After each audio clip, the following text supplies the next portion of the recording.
అధ్యాపకురాలిగా పనిచేస్తున్న ఓ భారతీయురాలిపై లండన్లోని ఓ విశ్వవిద్యాలయం జాతి వివక్ష చూపింది. పోర్ట్స్మౌత్ విశ్వవిద్యాలయంలో డాక్టర్ కాజల్ శర్మ 5 ఏళ్ల ఒప్పందం మీద అధ్యాపకురాలిగా పనిచేశారు. 2020 డిసెంబర్తో ఈ ఒప్పందం ముగిసింది. తన అనుభవంతో తిరిగి అధ్యాపకురాలిగా చేరేందుకు దరఖాస్తు చేసుకున్న ఆమె పట్ల విశ్వవిద్యాలయ లైన్ మేనేజర్ ఆచార్య గ్యారీ రీస్ జాతి వివక్ష చూపించి ఎలాంటి కారణం చూపకుండా దరఖాస్తును తిరస్కరించింది.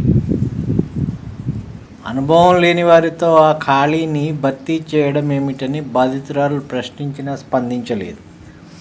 ఆమె ఫిర్యాదుతో సౌతాంప్టన్లోని ఉపాధి ట్రిబ్యునల్ విచారణ చేపట్టింది.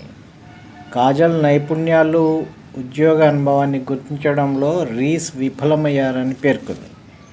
ఈ నియామక ప్రక్రియ పట్ల ఆయన పారదర్శకంగా లేరని, ఆమె దరఖాస్తును తిరస్కరించడానికి సరైన కారణాలు చూపించలేకపోయారని గుర్తించి బాధితురాలికి £45,000 చెల్లించాలని యూనివర్సిటీని ఆదేశించింది.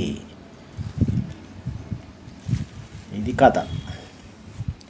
అధునాతనమైనటువంటి ఆలోచన విధానం,